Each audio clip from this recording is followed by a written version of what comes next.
What I know is that people like J.D. Vance know nothing about small-town America. My town had 400 people in it, 24 kids in my graduating class, 12 were cousins, and he gets it all wrong. It's not about hate. It's not about collapsing in. The golden rule there is mind your own damn business. Their policies are what destroyed rural America. They've divided us. They're in our exam rooms. They're telling us what books to read. And I think what Kamala Harris knows is bringing people together around the shared values, strong public schools, strong labor unions that create the middle class, health care that's affordable and accessible. Those are the things. You look what they're talking about. They went right to division. They did not give us a plan on health care. Donald Trump talked about infrastructure. Joe Biden and Kamala Harris built bridges, built roads. So I think this is going back to the bread and butter, getting away from this division. We do not like what has happened where we can't even go to Thanksgiving dinner with our uncle because you end up in some weird fight that is unnecessary. and I think bringing back people together, well, it's true. These guys are just weird.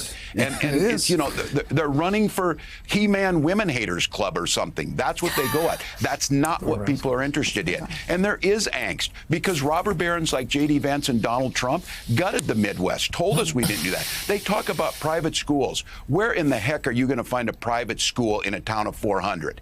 Those are public schools. Those are great teachers that are out there making a difference and gave us an opportunity to succeed. That angst that J.D. Vance talks about in Hillbilly Elegy, none of my hillbilly cousins went to Yale, and none of them went on to be venture capitalists or whatever. It's not who people really are. So I think that message doesn't resonate. You saw it yesterday. The energy out here exploded. We all broke fundraising records, but that's not what I look at.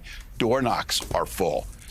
Phone banks are full. People are talking about what's possible. We are finally on offense about an America where we're all together. So good. Have Orban down to Florida.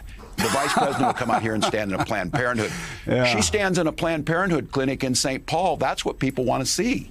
That was Kamala Harris's running mate and Minnesota Governor Tim Walz absolutely wrecking Donald Trump, talking about the things that matter most: policy, making sure we are investing in infrastructure, battling climate change, lowering prescription drug prices, making sure children are fed in schools, the things that Democrats care about and work to enact, policy that improves the lives of the American people, while Republicans like Donald Trump and J.D. Vance are off whining, complaining, and trying to make this country worse. And that is the contrast that Tim Walz and Kamala Harris draw against the Republican ticket. And it is such a clear contrast that Donald Trump has now lost his mind. He is completely unraveling, knowing that he cannot beat Kamala Harris and Tim Walz. And so he's tried out all of these ridiculous personal attacks on Kamala Harris that we've recently seen, saying that she turned black and mispronouncing her name or misspelling it on Truth Social. But now Donald Trump is working out some material on Tim Walz, and it is absolutely falling flat. It's really just blowing up in his face in one specific way that just makes me laugh, and you're going to find it hilarious. So let's check out Donald Trump's official statement on Kamala Harris's new running mate, Tim Walz. Donald Trump's campaign put out a statement saying, "It's no surprise that San Francisco liberal Kamala Harris wants West Coast wannabe Tim Walz as her running mate. Walz has spent his governorship trying to reshape Minnesota in the image of the Golden State. While Walz pretends to support Americans in the heartland, when the cameras are off, he believes that rural America is mostly cows and rocks.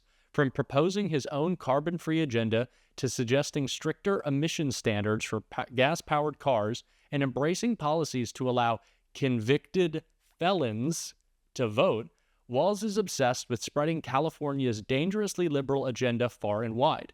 If Walz won't tell the voters the truth, we will. Just like Kamala Harris, Walz is a dangerously liberal extremist. And the Harris-Walz California dream is every American's nightmare." Now, that is obviously a bunch of nonsense that no one will believe from the Trump campaign. But the thing that I think is most important in that attack that Donald Trump is trying to make on Governor Tim Walz is calling him out for wanting to give convicted felons their right to vote. Donald Trump, what are you? You are a convicted felon. Are you attacking Tim Walz for wanting to give you your vote? Does Donald Trump think that he shouldn't have a vote? Donald Trump, if you don't think convicted felons should be able to vote, then you shouldn't be president. This attack is so funny, and it's traveling far and wide already. It's already being used against Donald Trump, his own words used against him. which I love to see. And it's just so incredible that every attack that Republicans try to make on Kamala Harris and now Tim Walz instantly comes back to bite them and blows up in their face. I absolutely love to see it. They can't talk about their record because Donald Trump's record has failed, and Kamala Harris and Tim Walz both have an incredible record of passing progressive legislation that has impacted Americans' lives in the best possible way. And they can't make personal attacks either because these are two incredible people. And so Donald Trump has nothing to work with, and his campaign is collapsing, and it's beautiful to see. And it's not just me who's calling out Donald Trump. Tim Walz, of course, has been doing an incredible job doing the same, and he does a great job as well talking about his record, and I want to show you in this clip. You think your record is an asset to the ticket, or would it risk fueling Trump's attacks as you being a big government liberal?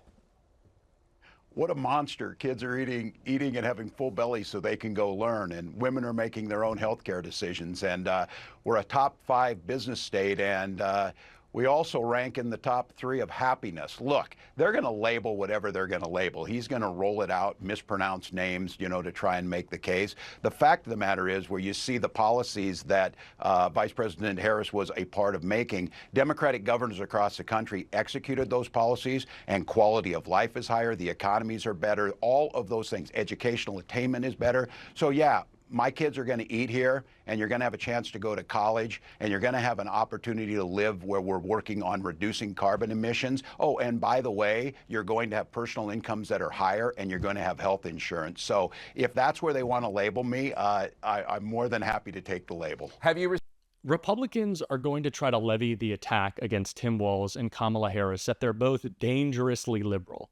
But what is dangerously liberal about making sure kids can eat in schools? Making sure that the roads are paved and Social Security checks go out?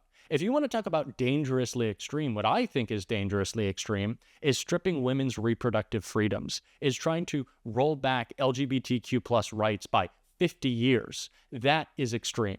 Trying to be a dictator on day one, that's extreme. Everything that J.D. Vance has said almost in his entire life, that's extreme. We could go through every weird and strange and off-putting thing J.D. Vance has said, but then we'd be around for about 24 hours, and I don't want this video to last that long. So I think we should let Tim Walz just handle it and calling out weird J.D. Vance and weird Republicans. Well, look, you're seeing that. And this observation of weird came from people I know, my friends, my relatives, Republicans, some of them, that this is just awkward. They're awkward. And it stems from who's asking for this crazy stuff? Who's asking to raise the price of insulin? Who's asking to get rid of birth control? They do these focus groups or whatever. Who's sitting in a bar in Racine, Wisconsin saying, we really need to ban Animal Farm?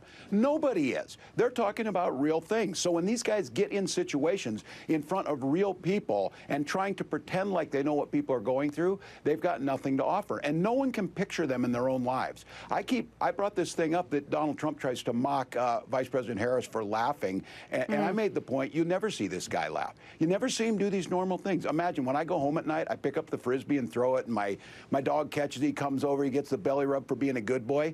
Picture these guys doing that kind of stuff. They just can't. And what it allows us to do is, we hear where you're coming from. And I made the pitch that I watched that rally in St. Cloud, Minnesota, where he lied about the election and lied about everything. But the thing that I thought was so joyful is Kamala Harris is going to be there to provide reproductive health care to those women who were standing behind him.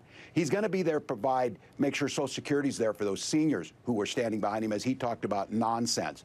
This is a dream ticket. Walz and Harris both have this incredible way of communicating about what really matters to Americans while making this important contrast against Donald Trump.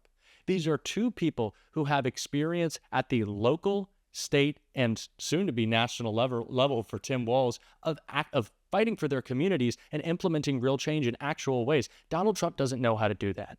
And the border is such an important example, and Kamala Harris has talked about this. She prosecuted criminals who came across the border. All Donald Trump wants to do is talk about it.